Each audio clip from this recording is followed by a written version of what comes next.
Breaking news చూస్తున్నాం. తెలంగాణ పోలీసులకు big shock.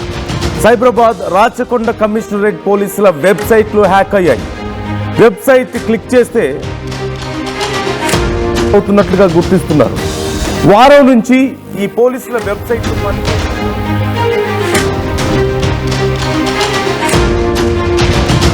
చేస్తున్నారు.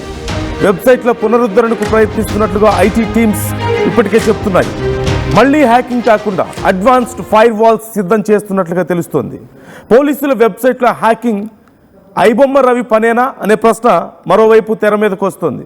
ఎందుకు ఈ ప్రశ్న వస్తుంది అంటే, మొన్న ఎస్బీఐ పోర్టల్లో కూడా ఐబొమ్మ సినిమాలకి సంబంధించినటువంటి రీడైరెక్షన్ మనం చూసాం.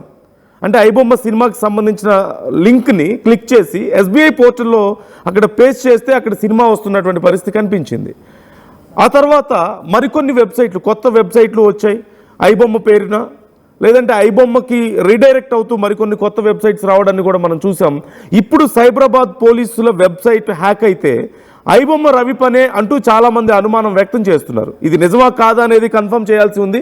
అయితే ఆల్మోస్ట్ వారం రోజుల నుంచి ఈ సమస్య వస్తున్నట్లుగా తెలుస్తోంది. ఇప్పుడు సరికొత్తగా కొన్ని ఫైర్ వాల్స్ని క్రియేట్ చేస్తున్నారు ఈ సమస్య రాకుండా ముందు అంటూ సమాచారం అందుతోంది. పోలీసులు ఇంకా దీనికి సంబంధించి డీటెయిల్స్ చెప్పలేదు. ఎవరు చేశారు, అసలు ఎవరిది పని, ఎవరు చేశారు, ఎప్పటిలోపు మళ్ళీ తిరిగి ఈ వెబ్సైట్స్ అందుబాటులోకి వస్తాయనే తెలియడం లేదు. I'm trying to open this website. ఒకసారి ఇక్కడ నేను సైబరాబాద్ పోలీస్ వెబ్సైట్ ఓపెన్ చేయడానికి ప్రయత్నిస్తే page the site can be reached అని వస్తుంది నాకు. సో ఈ సైట్స్ ఓపెన్ అవ్వడం లేదు. ఆల్మోస్ట్ 5 days నుంచి ఈ సమస్య ఉన్నట్లుగా తెలుస్తోంది. సో కాకపోతే ఇప్పుడు రవి ఇష్యూ ఎందుకు ఇక్కడ వచ్చింది అంటే, ఇంతకుముందు మనం చెప్పుకున్నట్లుగా ఈ ఎస్బీఐ పోర్టల్లో డైరెక్ట్గా ఐబొమ్మకి సంబంధించిన లింక్స్ ఓపెన్ అవ్వడం కానీ, మరికొన్ని కొత్త వెబ్సైట్ రావడం కానీ, ఇవన్నీ ఒక ఎత్తు అయితే, ఇప్పుడు రవి గురించి ఎంత పెద్ద చర్చ జరుగుతుందో, రవి క్యాపబిలిటీస్ మీద కానీ, లేకపోతే అతని ఫ్యాన్ బేస్ ఎలా ఉందో ఇక్కడ మనకు కనిపిస్తోంది. ఈవెన్ పోలీసులు కూడా రవిని పోలీస్ జాబ్లో జాయిన్ అవ్వమని, పోలీసులకి పని చేయమని చెప్పేసి అడిగారు అంటూ వార్తలు మనం వింటూనే ఉన్నాం. అయితే రవి దానికి ఒప్పుకోలేదు. లేదు, నేను వేరే దగ్గరికి వెళ్ళి బిజినెస్ పెట్టుకొని నేను సెటిల్ అయిపోతానని చెప్పాడట. సో ఇలా రవికి సంబంధించి ప్రజల్లో ఎంత పెద్ద చర్చ జరుగుతుంది, ఎలాంటి సానుకూలత ఉంది అనడానికి ఇది ఒక ఎగ్జాంపుల్. ఖచ్చితంగా పోలీసుల వెబ్సైట్ హ్యాక్ అయితే కూడా అది రవి చేసిన పనేనా అంటూ చాలామంది డిస్కస్ చేస్తున్నారు. In fact you can comment on this. మీరు కూడా మీ అభిప్రాయాలను మాతో పంచుకోవచ్చు, మీరు కామెంట్ చేయొచ్చు. ఆర్టీవీ అడిగినటువంటి ప్రశ్నకు మీరు సమాధానం చెప్పొచ్చు. సో ఈలోగా ఒకసారి పవన్ జాయిన్ అవుతున్నారు, మా ప్రతినిధి. పవన్ అడిగి మరిన్ని డీటెయిల్స్ తెలుసుకుందాం. పవన్, వెబ్సైట్ హ్యాక్ చేసింది రవేనా? రవి పేరు అసలు ఎందుకు వస్తుంది?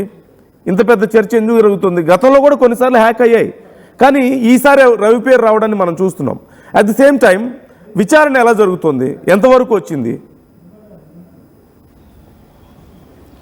ఎస్ నందు, ఏదైతే సైబరాబాద్ అండ్ రాచకొండ కమిషనరేట్ పరిధిలో ఉన్న అన్ని పోర్టల్స్, పోలీస్ పోర్టల్స్ అయితే హ్యాక్ అవ్వడం జరిగింది. అవన్నీ కూడా పనిచేయడం లేదంటూ కూడా పోలీసులు దానిపై వామతం కొంచెం స్పష్టత రావాల్సి ఉంది. ఎందుకంటే ఈ పోర్టల్స్ ఏవైతే ఉన్నాయో ప్రతి ఒక్కరు కూడా పోర్టల్స్ ఓపెన్ చేసి అందులో కంప్లైంట్ చేయడానికి సింపుల్గా ఓపెన్ చేసి పోర్టల్లో కంప్లైంట్ రైజ్ చేస్తూ ఉంటారు. కానీ అవన్నీ కూడా గత 10 రోజులుగా పనిచేయడం లేదు. ఎందుకని ఆరాధయ్యగా ఇవన్నీ కూడా సర్వర్లో హ్యాక్ అయినట్టుగా తెలుస్తూ ఉంది. ఇవన్నీ కూడా సర్వర్లో హ్యాక్ అవడంతో దాన్ని రికవరీ చేయడం కోసం ఏవైతే ఐటీ బృందాలు ఏవైతే ఉంటాయో వారందరూ కూడా, ఐటీ డిపార్ట్మెంట్ కానీ సాఫ్ట్వేర్ బృందాలు వీరందరూ కూడా ఆ సర్వర్ని డౌన్ చేయడం జరిగింది. దీనికి సంబంధించిన వెబ్సైట్లు ఏవైతే ఉంటాయో వాటి సర్వర్లు డౌన్ చేసి ప్రస్తుతానికి ఆ రికవరీ చేస్తూ ఉన్నారు. ఎవరు హ్యాక్ చేశారు, దీనిపై ఉన్న గల కారణాలు ఏంటి, ఎందుకు ఈ ఫైర్ వాల్ హ్యాక్ అయిందనే నేపథ్యంలో బ్యాక్గ్రౌండ్లో ఎంక్వైరీ చేస్తూ ఉన్నారు. ఈ ఎంక్వైరీ చేసే నేపథ్యంలో ఇంకేమైనా డాటా చోరీ అయ్యే అవకాశం ఉన్న నేపథ్యంలో ఆ సర్వర్స్ని డౌన్ చేయడం జరిగింది. కానీ దీని వెనుకున్న సూత్రధారి ఐబొమ్మ రవి అయి ఉంటాడంటూ కూడా ప్రాథమికంగా అనుమానం వ్యక్తం చేస్తూ ఉన్నారు. ఎందుకంటే గతంలో హైకోర్టు సర్వర్ని హ్యాక్ చేశాడు, పోలీస్ సర్వర్ని హ్యాక్ చేశాడు, అండ్ అలాగే జిహెచ్ఎంసీ పోర్టల్స్ అండ్ రాజకీయ నాయకుల వెబ్సైట్లు కానీ, వారి డాటా కానీ ఇదంతా కూడా హ్యాక్ చేసి డాటాను తన దగ్గర పెట్టుకోవడం జరిగింది. సో ఈ నేపథ్యంలో రవి ఇంకా పోలీస్ కస్టడీలోనే ఉన్నాడు, వారి అదుపులోనే ఉన్నాడు, వారి దగ్గర విచారణలో ఉన్న నేపథ్యంలో రవిని విడిచిపెట్టడం కోసమే ఈ వెబ్సైట్లను హ్యాక్ చేశారన్న నేపథ్యంలో చర్చ నడుస్తూ ఉంది. ప్రాథమికంగా దర్యాప్తు చేస్తూ ఉన్నారు. ఎందుకంటే రవిపై ఇంకా బెయిల్ రావలేదు, ఇంకా అతనిపై ఇంకో బెయిల్ వచ్చే అవకాశం ఉన్న నేపథ్యంలో ఈ బెదిరింపులు వస్తూ ఉన్నాయి. ఏవైతే వెబ్సైట్లు హ్యాక్ అయ్యాయో, ఈ సెన్సిటివ్ డాటా పోలీస్ డేటా అంటేనే చాలా సెన్సిటివ్, హై రిక్యూడ్ ఫైల్స్ అన్ని కూడా అందులో ఉంటాయి. సో దీన్ని హ్యాక్ చేశారు అంటే దీని వెనక ఎంత బ్యాక్గ్రౌండ్ అంటే ఈ దేశంలో జరగలేదు, ఈ అటాక్ అంతా కూడా ఈ దేశంలో జరగలేదు, బయట దేశం నుంచి అటాక్ చేసినట్టు కూడా నిపుణులు చెప్తా ఉన్నారు. ఎందుకంటే ఈ దేశంలో నుంచి ఇక్కడ హ్యాక్ చేసి ఉంటే ఈ పాటికి మేము లొకేషన్ ట్రేస్ చేసే వాళ్ళం, కానీ ఈ బ్యాక్గ్రౌండ్ ఆపరేషన్ అంతా కూడా వేరే ఎక్కడి నుంచో రన్ చేస్తూ ఉన్నారు. వారిని ట్రేస్ చేసే ప్రయత్నం అయితే చేస్తూ ఉన్నాం.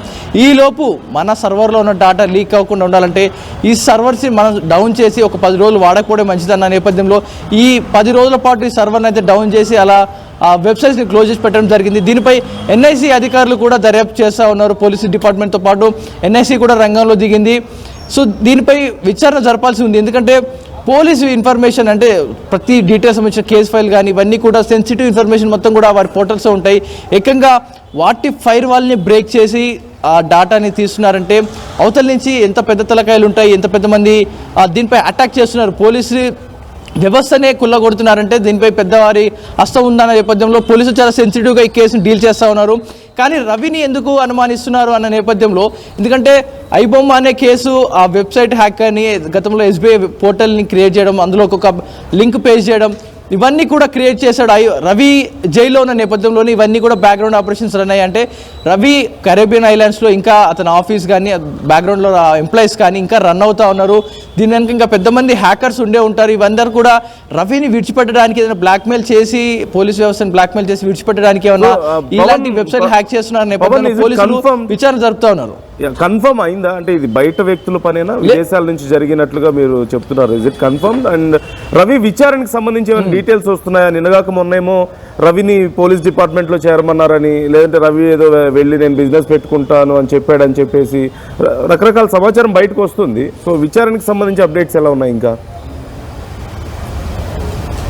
ఎస్ నందు, పోలీసులు మాత్రం ఎక్కడ అఫీషియల్గా రవి గురించి ఎక్కడ చెప్పడం లేదు, కానీ సమాచారం అయితే అందుతూ ఉంది బయట. రవి ఇలా పోలీస్కి ఒక అవకాశం ఇచ్చాము అతనికి, కానీ అతను సద్వినియోగం చేసుకోలేకపోతున్నాడు, తన సొంత బిజినెస్ పెట్టుకొని రన్ చేస్తాను అంటును అన్న సమాచారమే అందింది తప్ప పోలీసులు మాత్రం ఇంకా అఫీషియల్గా చెప్పలేదు.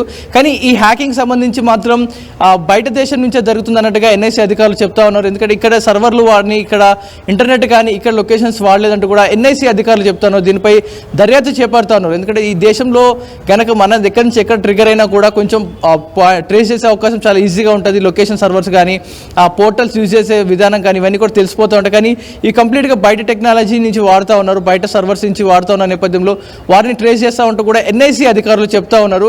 కానీ రవి విషయంలో ప్రాథమికంగా కొద్దిగా అనుమానం పడుతూ ఉన్నారు పోలీసులు. అంటే అనుమానాస్పదంగానే ఉంది, ఇది రవి పనేనా లేకపోతే ఇంకెవరు చర్యలపై కొంచెం అనుమానం నెలకొంది. కానీ దీనిపై ఇంకా స్పష్టత రాలేదు.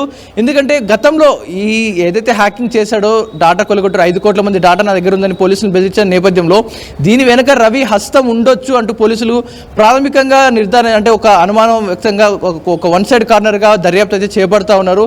కానీ ఇంకా స్పష్టత రాలేదు ఎవరు హ్యాక్ చేస్తూ ఉన్నారు, దీనిపై ఎవరు ఇంకా అటాక్ చేస్తూ ఉన్నారు, పోలీస్ సర్వర్ని ఎందుకు టార్గెట్ చేస్తూ ఉన్నారు, కోర్టు సర్వర్ని, మెయిన్గా పోలీసు కోర్టు, అంటే పోలీస్ స్టేషన్లో కేసు ఫైల్ అవుతుంది, కేసు ఫైలింగ్ హియరింగ్ కోర్టుకు వస్తుంది, ఈ రెండింటిని హ్యాక్ చేస్తూ ఉన్నారు నేపథ్యంలో ప్రధానంగా ఇప్పుడు నడుస్తున్న చర్చ కేసు అయితే ఐబొమ్మ రవి కేసు నడుస్తుంది. ఈ ఎథికల్ హ్యాకింగ్ కానీ మనీ లాండరింగ్ కానీ ఈ కేసు నడుస్తున్న నేపథ్యంలో వారి హస్తం ఏమైనా ఉండొచ్చు అనే నేపథ్యంలో పోలీసులు అనుమానిస్తున్నట్టుగా తెలుస్తోంది Nandu. Okay right, thank you Pavan, thanks for the details. మొత్తం మీద ఈ కేసుకు సంబంధించి ఇంకా డీటెయిల్స్ రావాల్సి ఉంది. నేను కూడా వెబ్సైట్ ఓపెన్ చేసే ప్రయత్నం చేశాను, బట్ అందుబాటులో లేదు. ఆ వెబ్సైట్ పూర్తిగా క్లోజ్ అయిపోయి ఉండడం మనం చూస్తున్నాం. అయితే ఇది ఎవరు చేసిన పని? గతంలో కూడా కొన్నిసార్లు కొంతమంది సైబర్ నేరగాళ్ళు సైబరాబాద్ పోలీసుల వెబ్సైట్స్ని హ్యాక్ చేసినటువంటి సందర్భాలు ఉన్నాయి. ఇప్పుడు కూడా వాళ్ళ పని అంటూ కొంతమంది అనుమానిస్తుంటే, కొంతమంది మాత్రం ఖచ్చితంగా ఇది రవి పని అయి ఉండొచ్చు, అంటే వాళ్ళ టీం బయట నుంచి పనిచేస్తుంది, ఇంకా ఐబొమ్మకు సంబంధించిన లింక్స్ ఓపెన్ అవుతున్నాయి, ఎస్బీఐ పోర్టల్లోనే డైరెక్ట్గా ఓపెన్ చేస్తున్నారు, మరోవైపు మరికొన్ని కొత్త వెబ్సైట్స్ వస్తున్నాయి. సో రవి లోపల ఉన్నప్పటికీ రవి టీం యాక్టివ్గానే ఉంది, రవికి బదులుగా రవి టీం అక్కడ పనిచేస్తుంది అని చెప్పి చాలామంది అంటున్నారు. సో ఇక పోలీసులే చెప్పాలి ఈ వివరాలు, ఎవరు చేశారు, నిజంగా రవి ఇన్వాల్వ్మెంట్ ఉందా లేదా. ఒకవేళ లేకపోతే అసలు ప్రజలకి ఇలాంటి ఒక ఐడియా ఎందుకు వస్తుంది? రవి అంటే ఇలాంటివి జరిగిన ప్రతిసారి రవియే ఇదంతా చేస్తున్నాడు, లేదంటే అతని టీం నుంచి ఇదంతా జరుగుతుంది అనే ఐడియా ఎందుకు వస్తుంది? Why people are still supporting him? ఇలాంటి విషయాల్లో వాళ్ళు ఎందుకు పాజిటివ్గా తీసుకుంటున్నారు? ఇలాంటి విషయాల్లో రవికి క్రెడిట్ ఇవ్వడానికి ఎందుకు చాలా ఇంట్రెస్టింగ్గా ఉన్నారు ప్రజలు? So these are very important questions, these are very sensible questions these days. So మీరేమనుకుంటున్నారు? మీకేమనిపిస్తుంది? Do you think Ravi is really behind all this? Ravi team నిజంగా దీని వెనక ఉందనుకుంటున్నారా? లేకపోతే ఎప్పటిలాగానే కొంతమంది సైబర్ నేరగాళ్ల పనే? బట్ ఒకవేళ సైబరాబాద్ పోలీసుల వెబ్సైట్ హ్యాక్ అయితే అత్యంత పటిష్టమైనటువంటి వ్యవస్థ మన పోలీస్ వ్యవస్థ వెబ్సైట్లే హ్యాక్ చేస్తున్నారంటే ఎలా అర్థం చేసుకోవాలి? వాళ్ళు ఇంతకంటే ఇంకా పటిష్టమైన వ్యవస్థ కలిగి ఉన్నారనా? దే ఆర్ మోర్ అడ్వాన్స్డ్ అని చెప్పాలా వాళ్ళ టెక్నాలజీ? లేదు అంటే దేనికోసం చేస్తున్నారు? ఫర్ ద ఇన్ఫర్మేషన్, వీళ్ళ దగ్గర ఉన్న సమాచారం గురించా, లేకపోతే ఇంకేమైనా ఫైల్స్ మ్యానిపులేట్ చేస్తున్నారా? ఒకవేళ గతంలో కూడా ఇలా కొన్నిసార్లు హ్యాక్ అయింది కాబట్టి, హ్యాక్ అయిందంటే everything is under their control. So what are they doing with that website? What are they what are they thefting from that? ఏం చేస్తున్నారు? What are they manipulating? సో ఇది కూడా చాలా కీలకమైందే. Are we safe? మన పోలీస్ డిపార్ట్మెంట్కి సంబంధించిన సమాచారం సేఫ్గా ఉందా లేదా? దీనికి సంబంధించి ఇంకా పోలీసులు కన్ఫర్మ్ చేయాల్సి ఉంది. అండ్ ఖచ్చితంగా ఇలాంటి వాళ్ళు వదిలిపెట్టరు, అంతవరకు అయితే confirm. They are trying to create more firewalls and మరింత అడ్వాన్స్డ్గా ఎప్పటికప్పుడు అప్డేట్ అవ్వడానికి ప్రయత్నిస్తున్నారు. At the same time they don't leave them అంత ఈజీగా. ఇలాంటి పోలీసుల వెబ్సైట్స్ని హ్యాక్ చేసిన వాళ్ళు అంత ఈజీగా ఎందుకు వదిలిపెడతారు అనే ప్రశ్న ఖచ్చితంగా ఇక్కడ ఉత్పన్నం అవుతుంది. But at the same time చాలామంది సైబర్ నేరాలకి సంబంధించి కంప్లైంట్స్ ఇచ్చినప్పటికీ పోలీసుల వెబ్సైటే సేఫ్గా లేనప్పుడు ఇక ప్రజల పరిస్థితి ఏంటి? ఒక్కసారి ఇమాజిన్ చేసుకోండి. రవి విషయంలో కూడా ఈ ప్రశ్న వస్తుంది. పోలీసు వ్యవస్థకి సంబంధించిన వెబ్సైట్సే సేఫ్గా లేనప్పుడు, అవే హ్యాక్ అవుతున్నప్పుడు, ఆఫ్టర్ ఆల్ మన ఇన్ఫర్మేషన్ ఎంత? మనం ఒక సైట్ క్లిక్ చేస్తున్నాం, అయిపోయింది, కథం, అక్కడితో మన ఇన్ఫర్మేషన్ అంతా వాళ్ళ చేతుల్లోకి వెళ్ళిపోయింది. సో ఫ్రీ సినిమాలకు అలవాటు పడ్డ వాళ్ళు కొంచెం ఆలోచించండి ఏం జరుగుతుంది అనేది. How vulnerable you are, how weak you are compare to police department. వాళ్ళ వెబ్సైట్సే హ్యాక్ అవుతున్నప్పుడు మనం ఎంత? మన ఫోన్లు ఎంత? లేదంటే మన ఇన్స్టాగ్రామ్, ఫేస్బుక్ అకౌంట్స్ ఎంత? It's nothing for them. So మీ అభిప్రాయాలను కామెంట్ చేసే ప్రయత్నం చేయండి.